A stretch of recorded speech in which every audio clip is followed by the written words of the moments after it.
이번 주 우리에게 주신 하나님 말씀 보도록 하겠습니다. 함께 보실 말씀은 마태복음 5장 10절부터 12절까지의 말씀입니다. 마태복음 5장 10절부터 12절까지의 말씀입니다. 서로 다 찾으셨는 줄로 믿고요. 우리 한 절씩 교독하고 마지막 절은 같이 읽도록 하겠습니다. 저부터 읽겠습니다. 의를 위하여 박해를 받은 자는 복이 있나니 천국이 그들의 것임이라. 나로 말미암아 너희를 욕하고 박해하고 거짓으로 너희를 거슬러 모든 악한 말을 할 때에는 너희에게 복이 있나니. 같이 읽겠습니다. 기뻐하고 즐거워하라. 하늘에서 너희의 상이 큼이라. 너희 전에 있던 선지자들도 이같이 박해하였느니라. 아멘, 아멘. 의를 위하여 박해를 받는 자는 복이 있나니, 이 제목을 가지고 하나님의 말씀 증거하도록 하겠습니다. 주 안에 사랑하는 여러분, 이 복된 주일 오늘 본문을 가지고 우리 사랑하는 성도님들과 함께 나눌 수 있게 된 점 참 영광스럽게 생각합니다. 오늘 우리는 성도의 신앙생활에 있어서 그 영광의 꼭지점이라고 불리는 박해와 고난이라는 주제를 살펴보게 되는데, 먼저 본문에 들어가기에 앞서 우리가 지난주에 살펴보았던 내용을 한번 머릿속에 떠올려 보면 좋을 것 같아요. 천국 백성들에게 주어진 7번째의 그 복의 자질과 특징이란 여러분 과연 무엇이었습니까? 두 글자로? 제 귀에 안 들린 거죠? 그렇죠? 자, 두 글자입니다. 무엇이죠? 화평입니다. 맞습니다. 화평입니다. 깨어진 창조 질서 속에서 하나님 아버지와 평화를 이루고 또 사람과 자연 만물과의 화목함을 누리는 이 피스메이커의 직분이 오늘을 살아가는 저와 여러분들에게 하늘의 축복으로 주어졌다는 것입니다. 그런데 이처럼 그 하나님의 평화를 이 땅에서 적극적으로 구현하고 실현하며 살아가는 성도의 삶에 그 뒤에 자연스럽게 따라오는 하나의 요소가 있는데, 그것이 바로 박해라는 것입니다. 이 표현 속에 담긴 부정적인 의미로 인하여 저와 여러분들의 마음속에 불편함과 이렇게 거리낌이 드는 주제이긴 하지만, 성경이 언제나 일관되게 전하는 그 핵심 메시지란 예수를 믿고 따르는 그 진실된 성도의 삶에는 박해가 있다, 이렇게 말하고 있습니다. 사랑하는 여러분, 우리가 처음 예수를 만나 그 복음을 누렸던 그 영광스러웠던 순간을 머릿속에 한번 떠올려 보세요. 여러분 어떠셨습니까? 모든 것이 기뻤고 모든 것이 감사했고 모든 것이 행복했던 그런 순간이었습니다. 나를 사랑하시는 예수로 말미암아 모든 것을 할 수 있다, 이렇게 외쳤던 순간이기도 했어요. 저와 여러분들의 성도의 삶은 그렇게 시작되었습니다. 그런데 시간이 점점 흐르면서 신앙의 연수가 쌓이면 쌓일수록 우리는 무엇을 경험하게 됩니까? 수많은 좌절과 눈물과 고통의 시간을 통과하게 됩니다. 원치 않았던 오해와 갈등이 생기고, 또 평소에 잘 지냈던 그 지인들과의 관계가 서먹해지며, 또 예수 때문에 내가 몸담고 있던 한 공동체에서 따돌림을 당하는 일들도 우리는 경험하게 돼요. 이러한 어려움, 그 고난의 시간을 가리켜 성경은 박해다, 이렇게 표현하고 있다는 것입니다. 본문 10절을 보세요. 의를 위하여 박해를 받은 자는 복이 있나니 천국이 그들의 것임이라. 몇 달 전의 일입니다. 참 오랜만에 저희 교회에 이제 속한 한 성도님 가정을 만나게 되었는데, 이 가정은 저희 교회가 개척된 지 얼마 안 된 그 초기 시절부터 함께 신앙생활을 하며 교회를 섬긴 참 충성스러운 일꾼입니다. 무엇보다도 마음씨가 참 고우신 분들이세요. 교회를 사랑하고 성도를 섬기길 원하며 목회자를 위하는 이러한 주님의 충성된 일꾼들이신데, 그날 저에게 뜻밖의 말씀을 전하셨습니다. 이렇게 말씀하시더라고요. 목사님, 처음에는 모든 것이 다 좋았는데 시간이 가면 갈수록 신앙생활이 참 힘드네요. 여러분 어떻습니까? 여러분들도 이러한 말에 공감하십니까? 사실 주위를 둘러보면 이런저런 이유들로 인하여 그 믿음의 선한 싸움에서 포기하고 탈선하는 우리 많은 성도님들을 바라보게 됩니다. 이러한 분들은 대체로 어떠한 신앙인들일까요? 이제 막 신앙생활을 시작한 초신자일까요? 아니면 그저 주일날 매주 이렇게 몸만 왔다 갔다 하는 소위 썬데이 크리스찬을 말하는 것입니까? 그렇지 않습니다. 이런 분들은요, 대부분 누구보다도 진심을 가지고 예수를 사랑하고 교회를 섬기며 우리 성도들을 복되게 하기 위하여 누구보다 부지런하게 복음을 위해 섬기는 하나님의 일꾼들입니다. 그 마음이 진심이었기 때문에 그만큼 더 아픈 거예요. 바울의 경우도 마찬가지입니다. 그의 고백을 한번 들어보세요. 디모데후서 4장입니다. 너는 어서 속히 내게로 오라. 데마는 이 세상을 사랑하여 나를 버리고 데살로니가로 갔고, 그레스게는 갈라디아로, 디도는 달마디아로 갔고, 누가만 나와 함께 있느니라. 다들 잘 아시겠지만 이 디모데후서는요, 바울의 생애의 가장 끝자락에 쓰여진 편지로 알려져 있습니다. 그는 현재 어떠한 상황에 처해 있느냐? 감옥에 갇혀 있어요. 자유를 잃어버리고 그 외로운 시간들을 나홀로 견뎌야 하는 그런 상황 속에 놓여져 있었다는 것입니다. 그렇기에 바울은 자신이 믿음으로 낳은 영적인 아들 디모데를 향하여 이렇게 말하고 있는 거예요. 4절에 너는 어서 속히 내게로 오라. 외롭다는 것입니다. 힘들다는 것입니다. 어서 나의 얼굴을 보기 위해 빨리 면회 좀 와다오. 이렇게 간청하고 있는 거예요. 그런데 바울이 이토록 힘들었던 이유란 그저 감옥에 갇혀 자유를 잃어버렸기 때문이 아닙니다.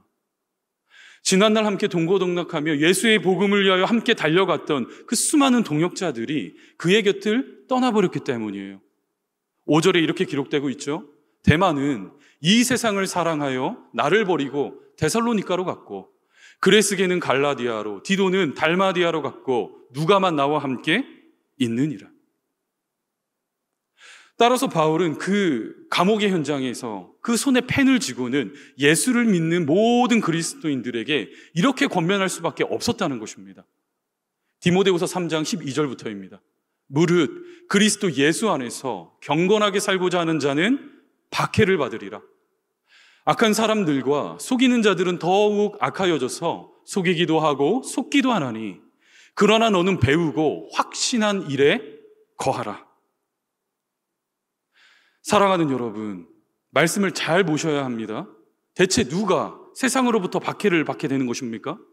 대체 누가 고난을 받게 되죠? 무릇 그리스도 예수 안에서 경건하게 살고자 하는 자입니다.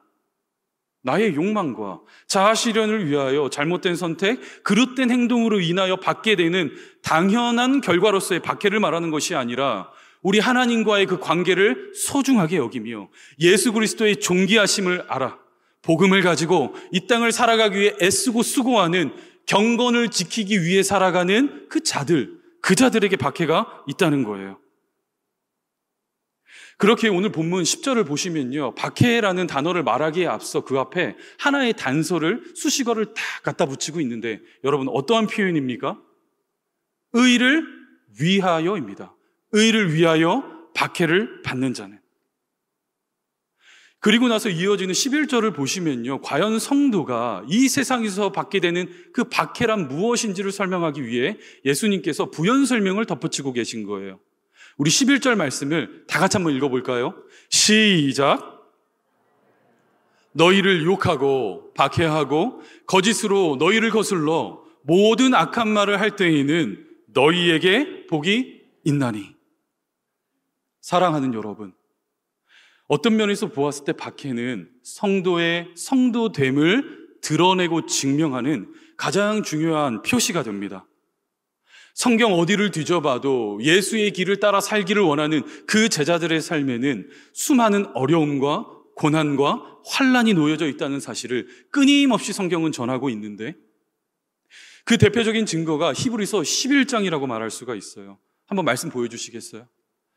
또 어떤 이들은 더 좋은 부활을 얻고자 하여 심한 고문을 받되 구차히 풀려나기를 원하지 아니하였으며, 또 어떤 이들은 조롱과 채찍질뿐 아니라 결박과 옥에 갇히는 시련도 받았으며, 돌로 치는 것과 톱으로 켜는 것과 시험과 칼로 죽임을 당하고 양과 염소의 가죽을 입고 유리하여 궁핍과 환난과 학대를 받았으니. 사도들도 이 지점을 명확하게 밝히고 있습니다. 사도행전 14장 22절이에요.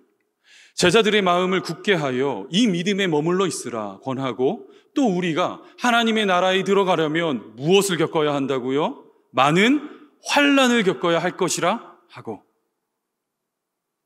우리가 애써 보려고 하지 않고 듣지 않으려고 하며 인정하고 싶지 않을 뿐이지 성경은 언제나 끊임없이 일관된 목소리를 보내고 있다고요. 어떠한 메시지요? 성도의 인생에는 결코 막을 수 없는, 마땅히 받아들일 수밖에 없는 고난과 환난이 놓여져 있다는 것입니다.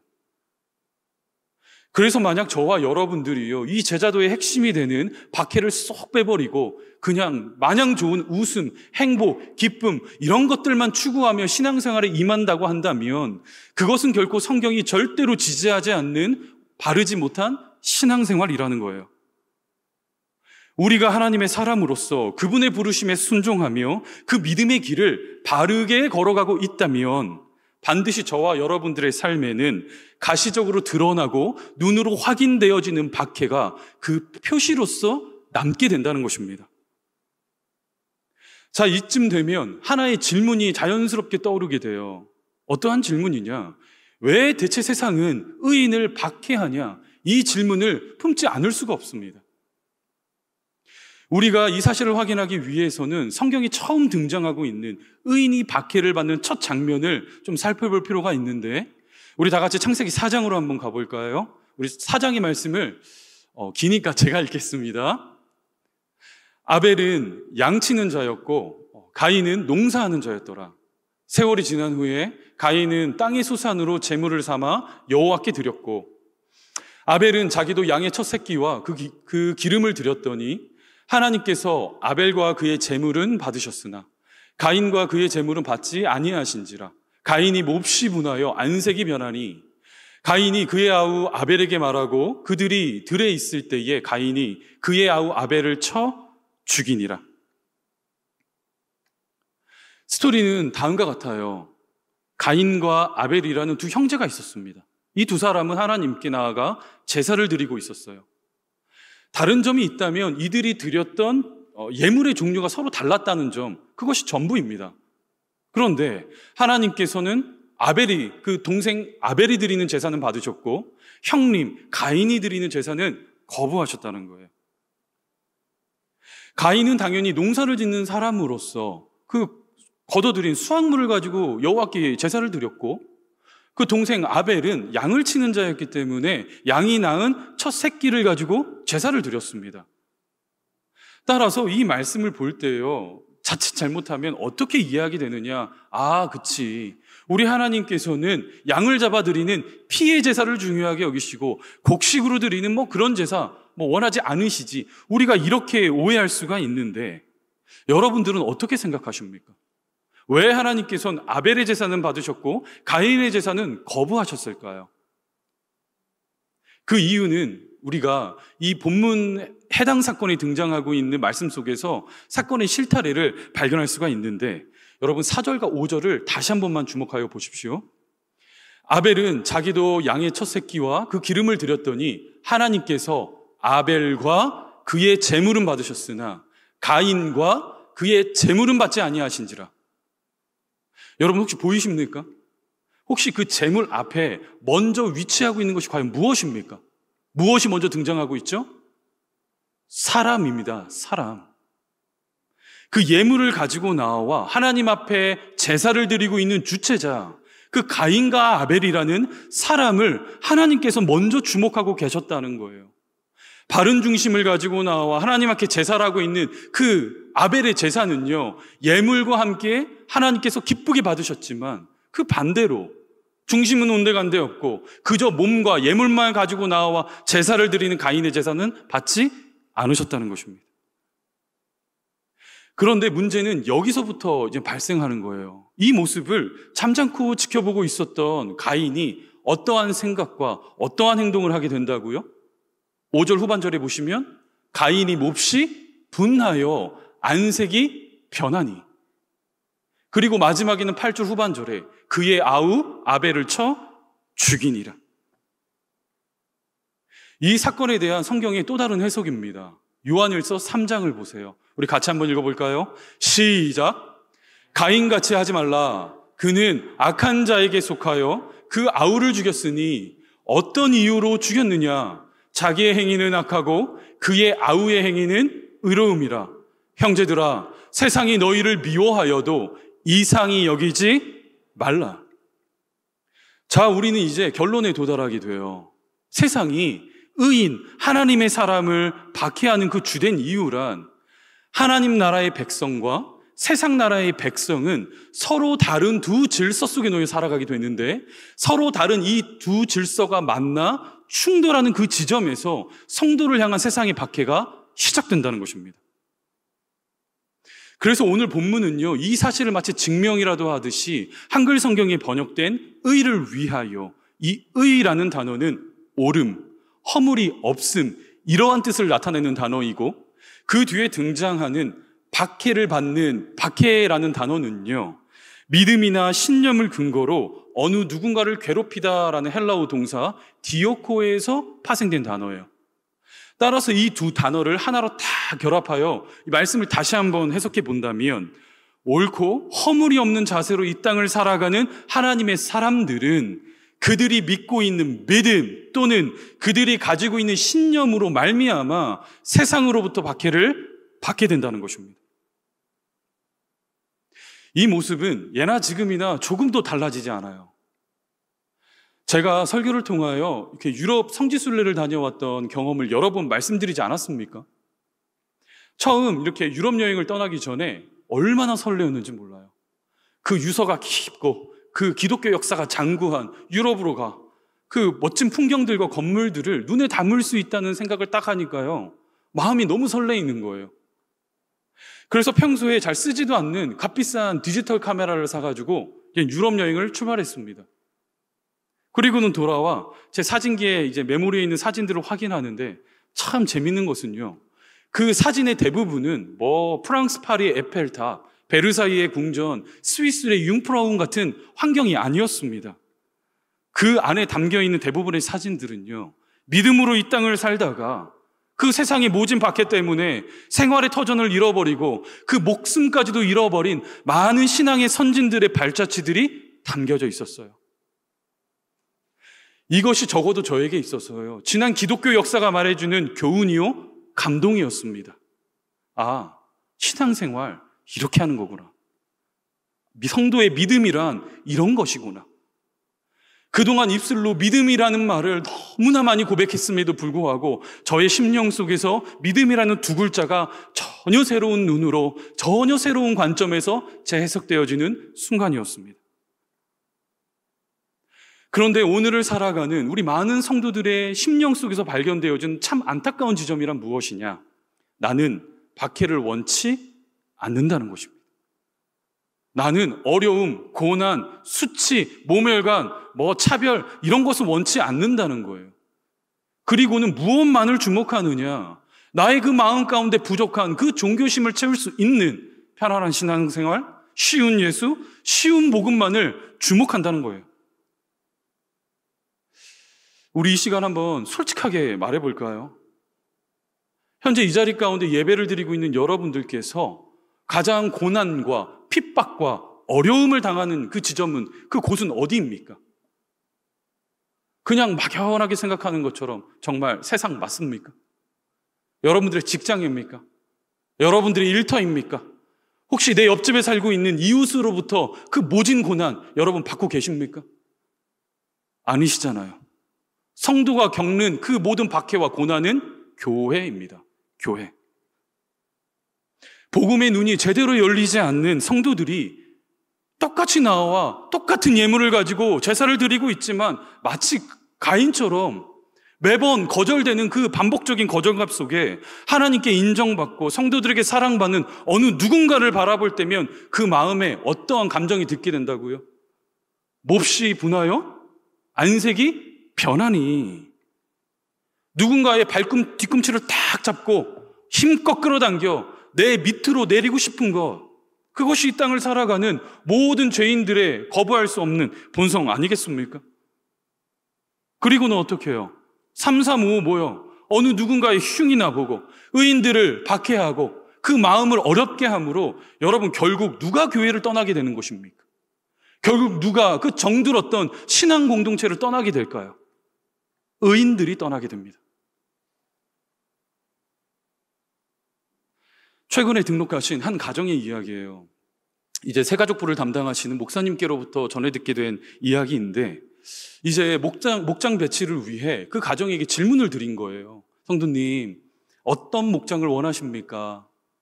그러니까 그 가정이 어떻게 대답했느냐? 제발 술 먹자고 안 하는 목장이요.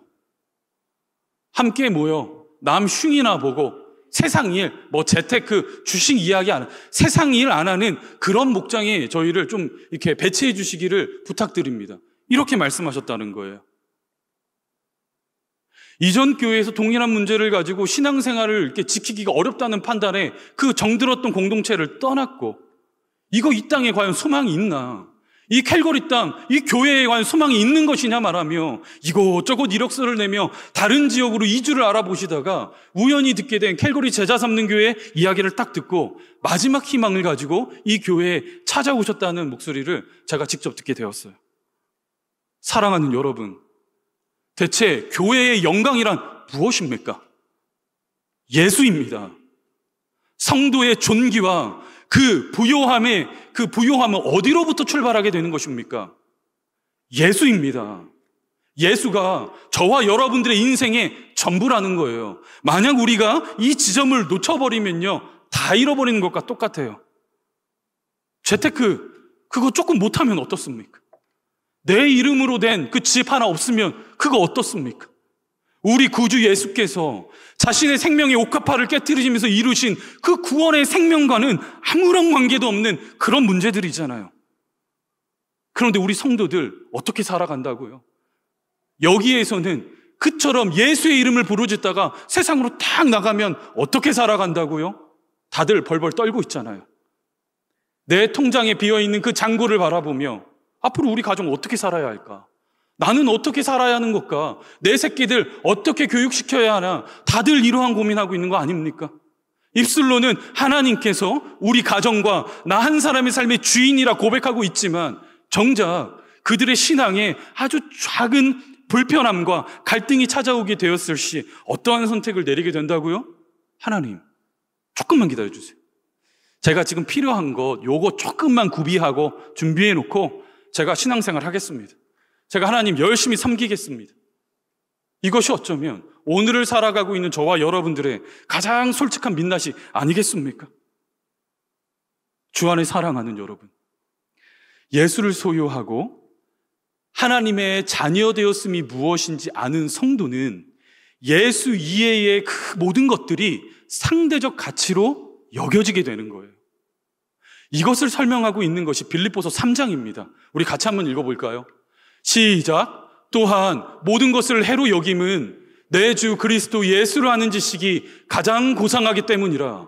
내가 그를 위하여 모든 것을 잃어버리고 배설물로 여김은 그리스도를 얻고 그 안에서 발견되려 함이니 곧 믿음으로 하나님께로부터 난 의라. 여러분 오해하시면 안 돼요. 재물이 필요 없다는 말이 아닙니다. 물질이 필요 없다는 말이 아니에요. 저와 여러분 이 땅을 살아갈 때 물질 필요 없습니까? 거짓말이잖아요. 의식주, 그 인간의 가장 기본적인 욕구를 해결해야 할 재물 필요합니다. 물질 필요합니다. 그런데 지금 이 바울의 고백이 대체 무엇입니까? 물질 필요하지만 내게 있어 예수가 가장 존귀하시고 그분을 아는 지식이 가장 고상하기 때문에 내가 그를 위하여 받게 되는 세상의 불편함, 세상의 고난, 박해를 마땅히 감내하고 감수하겠다라는 자신의 전부를 내걸어야만 할 수 있는 성도의 고백이라는 거예요. 이렇게 말해요. 너 왜 그렇게 바보처럼 사냐? 믿음 생활하는 거 좋은데 적당히 해라, 적당히. 좀 쉽게 가자, 쉽게. 이렇게 말하는 세상의 목소리에 귀를 닫은 채 하나님과의 관계를 소중하게 여기고 그 존귀하신 예수 그리스도의 성품을 온전히 바라며 의를 위하여, 의의 전부가 되신 예수를 위하여 그 신앙을 지키다 박해를 받는 자들이 복되다는 거예요. 여러분, 그 이유는 무엇입니까? 마지막으로 이어지는 12절 말씀을 확인해 보십시오. 같이 한번 읽어볼까요? 시작. 하늘에서 너희의 상이 큼이라. 너희 전에 있던 선지자들도 이같이 박해하였느니라. 아멘. 이 땅에서 내가 흘린 눈물, 그 땀, 수고, 가슴앓이, 그 작은 것 하나도 빠짐없이 내가 기억하며 하늘에 있는 가장 큰 상급으로 너에게 갚아주시겠다는 하나님의 약속이 오늘을 살아가는 천국 백성된 저와 여러분들에게 주신 하늘 아버지의 축복이요, 팔복의 결말이라는 거예요. 그렇기에 우리가 지난 8주 전부터 살펴보게 된 이 팔복의 말씀을요, 전체적인 관점에서 이렇게 바라보면요, 처음과 마지막이 똑같은 것입니다. 시작과 마지막이요, 알파와 오메가 되시는 예수 그리스도께서 성도된 저와 여러분들에게 동일한 약속을 주고 계신 거예요. 3절과 10절 보세요. 심령이 가난한 자는 복이 있나니 천국이 그들의 것이며 의를 위하여 박해를 받는 자는 복이 있나니 천국이 그들의 것임이라. 아멘. 주 안에 사랑하는 여러분, 세상은 하나님의 아들 되신 예수 그리스도를 박해했습니다. 그분의 고향에서도 예수를 배척했고 결국 십자가에 못 박혀 돌아가셨어요. 그것이 예수께서 이루신 의입니다. 따라서 그 예수를 바라고 그 예수를 소망하고 그 예수의 가르침을 따라 경건하게 살고자 하는 저와 여러분들이 받는 박해, 당연합니다. 이상한 것이 아니에요. 그 믿음의 길, 눈에 보이지 않는 수고와 노력과 대가가 따르겠지만 이것이 나를 위하여 십자가 지신 예수 그리스도의 고난인 줄 알고 성도의 영광인 줄 알며 각자에게 맡겨진 그 자기 십자가를 지고 예수의 길을 따를 때에, 그때 비로소 오늘 본문 말씀은 저와 여러분들의 삶의 실제가 되는 것입니다. 의를 위하여 박해를 받는 자는 복이 있나니 기뻐하고 즐거워하라. 너희를 향한 하늘의 상급이 큼이라. 여러분 아멘이십니까? 여러분 아멘이십니까? 이 시간 간절히 소망하기는 눈물 많고 질고가 가득한 이 세상에서 예수 때문에 받는 그 고난을 마땅히 기뻐하고 즐거워하는 우리 성도들이 되기를 소망합니다. 여러분들의 삶에 그 고난의 흔적이, 박해의 표시가 묻어나야 우리는 알게 되는 거예요. 무엇을요? 아, 내가 좀 제대로 신앙생활을 하고 있구나. 내가 제대로 예수의 부르심을 따라 그 믿음의 길을 걸어가고 있구나. 그것을 확인하게 되는 이정표가 성도에게 있어 박해입니다. 아무런 거리낌도 없고 아무런 불편함도 없고 나는 그냥 마냥 오늘 편하다라고 말씀하시는 우리 성도들께서 혹시 이 자리 가운데 계신다면 뭔가 잘못된 거예요. 그 신앙은 뭔가 잘못된 거예요. 다른 길로 가고 있는 거예요. 예수께서 저와 여러분들에게 부르신 제자의 길의 핵심은 박해에 있습니다. 그 좋으신 예수, 그 한 분 소망하며 살아가기에 세상은 이해할 수 없어요. 서로 다른 두 질서가 상충하며 만나는 그 지점에서 우리를 향한 박해가 일어나지만 어떻게 성경은 권면하고 있다고요? 기뻐하고 즐거워하라는 것입니다. 왜요? 너희를 향한 하늘 아버지의 하늘의 큰 상급이 준비되어 있음을 믿어야 하기 때문에, 이 부활신앙을 가지고 오늘을 힘있게 살아내는 우리 사랑하는 모든 권속들이 될 수 있기를 주님의 이름으로 간절히 축복합니다. 우리 이 시간 함께 찬양한 곡 하나님께 올려드리며 기도의 자리에 나아가길 원하는데요, 찬양 참 가사가 아름다워요. 먼저 그 나라와 의를 구하라. 그 나라와 그 의를 그리하면 그 모든 것을 너희에게 더하시리라. 오늘 우리에게 주신 하나님의 음성입니다. 우리 이 시간 함께 찬양함으로 우리 기도의 자리에 나아가도록 하겠습니다.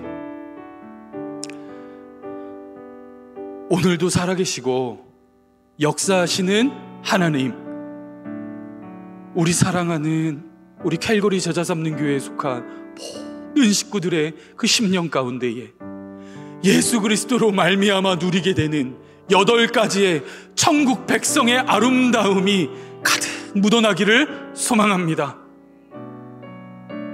의를 위하여 박해받는 자는 복이 있나니 천국이 그들의 것임이라. 예수 때문에 그 주신 의의 전부 되신 우리 예수를 위하여 이 땅으로부터 받게 되는 그 고난과 차별과 그 박해를 두려워하지 않는 우리 성도들 되게 하여 주옵소서.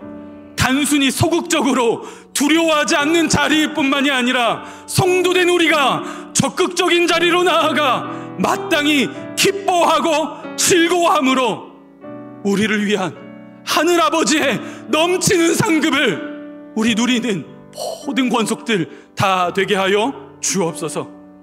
성령 하나님, 우리 아버지의 도우심이 필요합니다.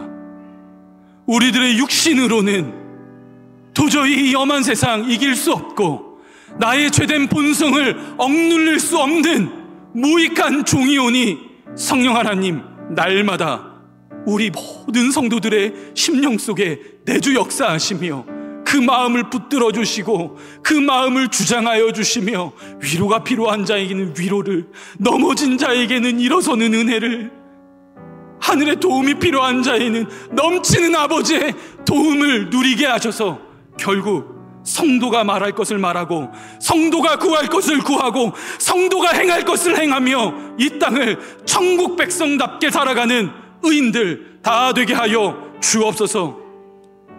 우리를 그렇게 살아가게 하실 하나님의 더 지는 은혜를 기대하옵고 이 모든 말씀 살아계신 예수 그리스도의 이름으로 기도하옵나이다. 아멘. 아멘.